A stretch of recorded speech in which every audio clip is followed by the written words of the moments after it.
मंत्री जी ने यही आदेश दिया कि वैसे तो हमारा सबसे आज का माननीय जिलाध्यक्ष विशेष तौर से नांगल साहब का मार्गदर्शन मिलेगा।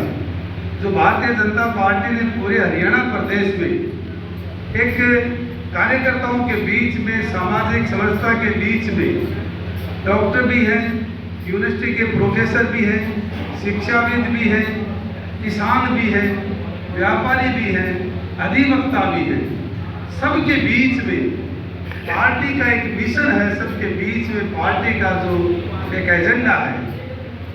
आने वाले आज 11 साल पार्टी के हो गए। हमारे बीच से भारतीय जनता पार्टी के प्रदेश कार्यकारिणी के सदस्य आदरणीय सुधीर दीवान जी हमारे बीच में पहुंचे हैं। उनका भी बहुत बहुत हार्दिक स्वागत है, अभिनंदन। देखिए कि मैं कुछ समय आपके बीच में दूंगा, बाकी तो सारा जो पार्टी का एजेंडा है, पार्टी का मिशन है, नांगल साहब विस्तार से बताएंगे। मैं तो एक ही निवेदन करना चाहता हूं कि आज भारतीय जनता पार्टी को देश के अंदर 11 साल हो गए और 10.5 साल प्रदेश के अंदर। उन 11 साल पहले का इतिहास, काम और 10 साल के बाद के काम आप यदि देखेंगे और विचार करेंगे तो आपको स्पष्ट पता लगेगा कि भारतीय जनता पार्टी की सरकार में और दूसरी सरकारों में अंतर क्या है। भारतीय जनता पार्टी का मूल उद्देश्य संगठन भी है। संगठन और सरकार दोनों के तालमेल, रचनात्मक काम भी है, आंदोलनात्मक काम भी है। आंदोलन पार्टी तब करती है, संगठन तब करता है जब सत्ता में नहीं होती।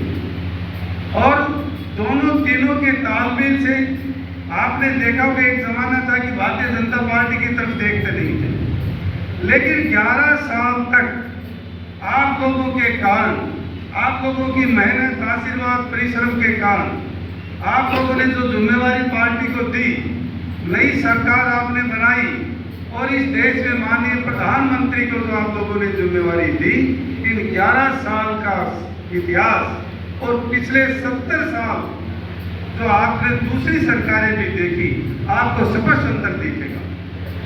इसीलिए कहते हैं कि संकल्प से सिद्धि तक जो हमारा इरादा था, जो संकल्प था, इच्छा थी, हमारा टारगेट था, वो हम सिद्धि तक पहुंचे नहीं, उस निर्णय तक पहुंचे हैं कि नहीं पहुंचे।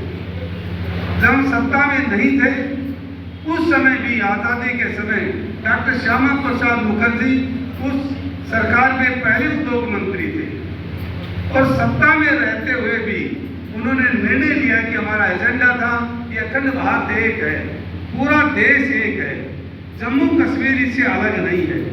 उन्होंने आवाज उठाई। उस समय जम्मू कश्मीर की सरकार के मुख्यमंत्री को वज़ीर आज़म कहते थे, वहाँ झंडा का निशान अलग था, कानून अलग था। सबसे पहले उन्होंने आवाज लगाई, एक देश में 2 कानून, 2 निशान और 2 विधान नहीं चलेंगे, नहीं चलेंगे। और केंद्र के अंदर अपने मंत्री पद से इस्तीफा देकर जम्मू कश्मीर को चल पड़े। आज माननीय मोदी जी ने, हमारी सरकार ने धारा 370 खत्म करके उस कलम को धोने का काम किया। आज अखंड भारत की कल्पना की, ताकि जो कानून इस देश में है वही जम्मू कश्मीर हमारा है, हमारा रहेगा और हमारा है। इस नारे और विश्वास के कारण लंबे समय तक जो हमारी मांग थी उसको पूरा किया। इसके साथ साथ ही राम मंदिर का बहुत लंबे समय तक हम आवाज लगाते थे, रामलला हम आएंगे, मंदिर वही बनाएंगे। पत्रकार महोदय पूछते थे, नारे तो लगाते हैं लेकिन ये नहीं बताते कि मंदिर कब बनाएंगे। वो भी सपना आप सबके सामने पूरा करके दिखाया है। ये बहुत बड़े कमाल की बात है। जम्मू कश्मीर की पूर्व मुख्यमंत्री ने कहा कि धारा 370 हटाओगे तो आग लग जाएगी, चिंगारी उठेगी, कुछ भी नहीं हुआ। ये मोदी सरकार है, ये आप लोगों की बनाई हुई सरकार है। मैं प्रदेश सरकार की बात न करते हुए देश की सरकार की बात कर रहा हूँ। उस समय के रेलवे स्टेशन देखिए, आज के रेलवे स्टेशन देखिए। आज ऐसा कोई जिला किसी भी अपने भी प्रदेश में भी कोई जिला नहीं मिलेगा जहाँ 3 नेशनल हाईवे से नहीं जोड़ गई। तो आने 10-11 साल के अंदर अभूतपूर्व परिवर्तन हुआ। लोगों की इच्छा के अनुसार जो भावनाएं थी, उन भावनाओं के अनुसार सरकार ने दिन और रात लगातार काम किया है। अभी आप कुछ दिन पहले ही जम्मू कश्मीर के अंदर घटना हुई थी, किस तरह से लोगों की हत्याएं हुई, और माननीय मोदी जी ने देश के लोकप्रिय रक्षा मंत्री आदरणीय राजनाथ सिंह ने पाकिस्तान को ऐसा जवाब दिया, ऐसा सबक सिखाया, उन आतंकवादियों के ठिकाने जो पाकिस्तान में घुसकर तबाही की और धराशायी की। इसके साथ साथ उनके जितने भी एयरबेस थे उनको सबको नष्ट कर दिया। लंबे समय तक उनको संघर्ष करना पड़ेगा। ये मोदी सरकार की नीति है, मोदी सरकार की सोच है, उनका विचार है। इसीलिए तो कहते हैं कि अखंड भारत की कल्पना जब हम सोचते थे वो करके दिखाया है। फिर से ये देश विश्व गुरु कैसे बने, इसी तरह से बनेगा। मोदी जी का सपना है 2047 तक विकसित भारत की कल्पना, विकसित भारत बनाना। ये विकसित भारत तब बनेगा जब महेंद्रगढ़ जिले का भी विकास होगा, विकसित होगा, महेंद्रगढ़ विधानसभा की भी विकसित होगी, जिला भी विकसित होगा, प्रदेश भी विकसित होगा। तब हम कल्पना कर सकते हैं कि 2047 तक वास्तव में ही जो मोदी जी का सपना है, हम सबका सपना है विकसित भारत। तो विकसित भारत का सपना के लिए अभी से यही तैयारी है। कोई खेत बिना पानी में बचे, कोई नौजवान बिना रोजगार के ना बचे, यही सपना है। कोई भी भूखा पेट सोए नहीं और कोई भी व्यक्ति बिना छत के न रह सके, ये मोदी जी का सपना है। आज आपने देखा होगा कि पूरे देश के अंदर स्वस्थ नल से जल की जो कल्पना की, रसोई में स्वस्थ जल मिले, 140 करोड़ आबादी के देश के अंदर कोई ऐसी कल्पना नहीं कर सकता। 80 करोड़ लोगों को पेट भरने के लिए भोजन हर महीने की 2 तारीख तक उसके घर पहुंचा देना, ये छोटी बात नहीं।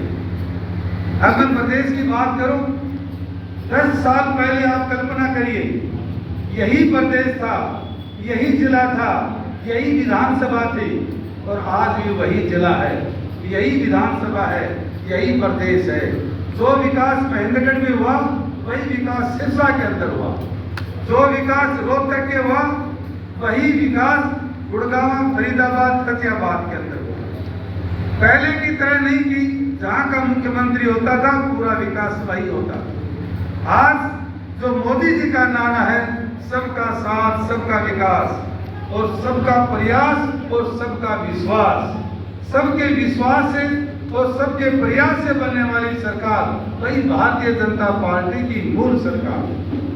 ये नहीं आप लोगों की मेहनत के कारण है, ये संगठन की देन है। और संगठन की जब मजबूती होती है तो हम महसूस करते हैं। ये उदाहरण मैं आपके सामने खड़ा हूं। एक जमाना था लास्ट वाली कुर्सी पर बैठकर दरी बिछाने का काम संगठन में किया। अवसर आया तो पार्टी ने टिकट दी, मौका दिया, और आप लोगों ने मौके को अवसर में बदल दिया। यही भारतीय जनता पार्टी है। इसमें व्यक्ति बड़ा नहीं है, संगठन सबसे बड़ा है, संगठन ही सर्वोपरि है।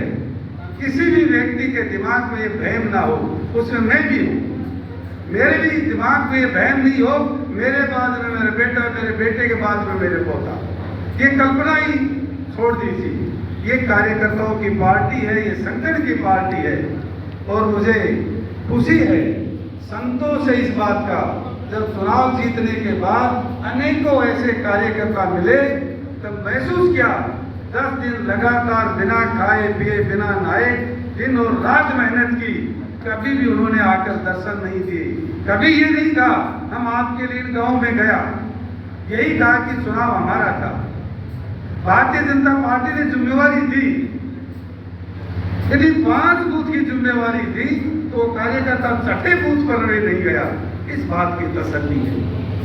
किसी को एजेंट बनाया, पोलिंग एजेंट बनाया तो पोलिंग एजेंट पोलिंग से बाहर नहीं गया। रात को भोजन किया, बिना खाए पिए, बिना चाय पिए बूथ के ऊपर जमा रहा। यही भारतीय जनता पार्टी है। जो पार्टी महलों के अंदर, होटलों के अंदर रहकर रचना बनाती है, वो उस पार्टी का जमाना चला गया।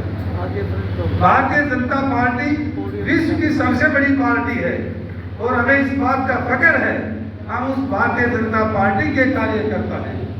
हमें इस बात की खुशी है, आपको संभालने वाले कार्यकर्ता कई बार महसूस करता है कि हमारी दिक्कत होती है, कोई देखता नहीं है, सबको संभालने वाले हैं, सबको देखने वाले हैं। इस बात के कार्यकर्ता कभी चिंता न करें। यदि आप लोग ये चिंता करते तो आज अवसर नहीं मिलता। आज एक कार्यकर्ता को अवसर मिला है, कल दूसरे कार्यकर्ता को अवसर मिलेगा। इसलिए मेरा आपसे निवेदन है कि संगठन से ताकतवर कोई नहीं है। पहले संगठन है, सत्ता भी संगठन के बाद में। यदि संगठन मजबूत रहेगा तो सत्ता आपके पास हमेशा रहेगी। इसलिए सभी कार्यकर्ताओं से निवेदन है कि इस बात का हमेशा ध्यान रखें, संगठन ही सर्वोपरि है। सत्ता हमारे लिए सुख के लिए नहीं है, सत्ता हमारा सुख का साधन नहीं है, सत्ता से केवल सेवा के लिए है। यदि हमारे दिमाग में 10 दिन ये बात आए कि हम सत्ता सुख के लिए आए हैं, उसी दिन हम वंचित हो जाएंगे। सत्ता हमारे लिए सुख का साधन नहीं है, सेवा का माध्यम है।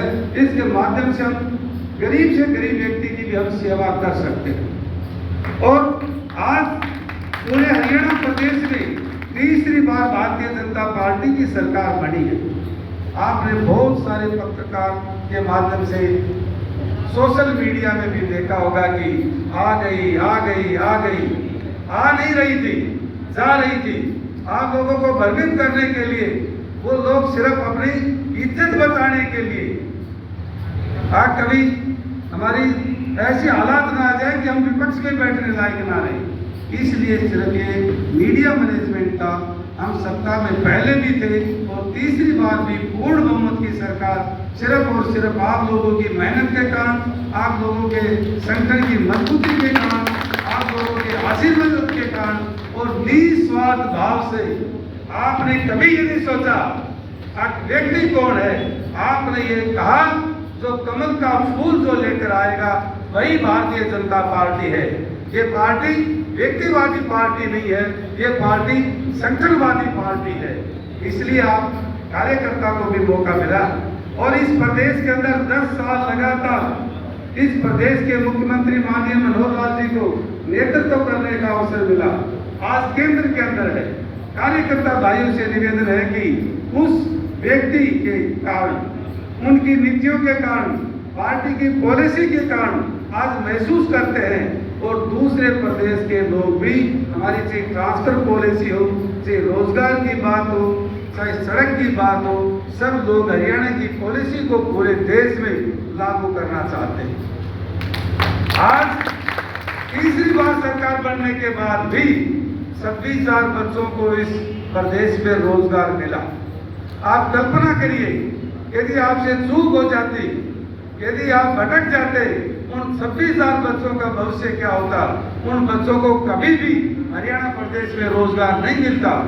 परंतु तीसरी बार सरकार बनने के बाद माननीय नायब सिंह सैनी के नेतृत्व में पहली कलम से शपथ लेने से पहले जो वादा किया था, शपथ लेने से पहले 26,000 बच्चों को रोजगार दूंगा और वो करके दिखाया।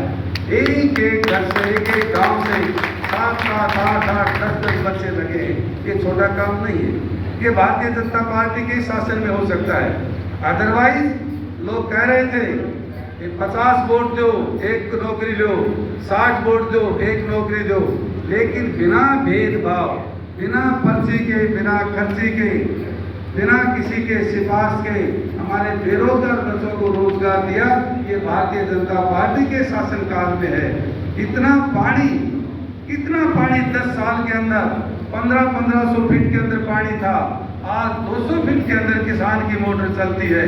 किसान खुशहाल है, किसान मालामाल है। आज किसान की फसल भी 24 फसल MSP के रेट पर खरीदी जा रही है। किसान इसलिए खुशहाल है। आदरणीय मोदी जी ने सपना देखा था, विचार किया था, जब तक किसान और सैनिक मजबूत नहीं होंगे, उनका मान सम्मान नहीं होगा, ये देश आगे नहीं बढ़ेगा। किसान की आमदनी दुगनी नहीं होगी, किसान खुशहाल नहीं होगा। आज बाजरा भी 2700 रुपए क्विंटल मोदी जी ने हरियाणा प्रदेश ने घोषणा की है, इससे बड़ी बात नहीं हो सकती। खेत खलिहान के लिए ऐसा कोई रास्ता नहीं बचेगा 2 क्रम 3 क्रम 4 क्रम का जो कि लोकिंग टाइल का ना हो, 5 क्रम का कोई रास्ता नहीं बचेगा जो मार्केटिंग बोर्ड न बनाएगी, 6 क्रम का रास्ता कोई नहीं बचेगा जो पीडब्ल्यूडी नहीं बनाएगी। और इस महेंद्रगढ़ विधानसभा का समुचित बहुमुखी विकास के लिए आपके सहयोग, समर्थन, आपके आशीर्वाद के कारण लगातार काम प्रगति पर है। परंतु इसके साथ साथ भी सभी कार्यकर्ता भाइयों और बहनों से निवेदन है कि अपने काम के साथ साथ संगठन का भी विशेष हम ध्यान रखें। इस सभागार में आप सबके सहयोग और आशीर्वाद से हमारे चारों मंडल अध्यक्षों ने अभी सबने मान सम्मान भी किया है। मैं संगठन के सभी पदाधिकारियों को और सह संयोजक के नाते हमारे बीच में पूर्व में जिला अध्यक्ष रहे आदरणीय भाई दयाराम जी भी, जो समय समय पर हमें लगातार चुनाव में भी संभाला, और जब जिलाध्यक्ष थे, माननीय जिलाध्यक्ष थे, तब भी इस विधानसभा पर विशेष इनका स्नेह रहा, वो भी हमारे बीच में है। मैं आप सब की ओर से भी उनका तहे दिल से आभार प्रकट करता हूँ, धन्यवाद करता हूँ। और आप सब की ओर से आदरणीय सतीश जी नांगल जी का, अपने माननीय जिलाध्यक्ष जी का, पूर्व जिलाध्यक्ष जी का, सबका जो स्टेज पर बैठे हैं आदरणीय भागीरथ जी वगैरह सभी सबका मैं तहे दिल से आप सब की ओर से इन सबका हार्दिक अभिनंदन है, स्वागत है। और सभी कार्यकर्ता भाइयों का जो आप लगातार आज ये मीटिंग, आज वो मीटिंग, आज छोटी मीटिंग, आज बड़ी मीटिंग, लगातार 15 दिन से आपको 1 मिनट भी बैठने नहीं दिया, परंतु इस बात की खुशी है आप अपना कीमती समय निकालकर संगठन को दे रहे हैं और संगठन की ताकत बढ़ाने के लिए दिन रात मेहनत करे हैं। मैं आपका तहे दिल से आभार प्रकट करता हूँ, आपका धन्यवाद करता हूँ। जय हिंद, जय भारत।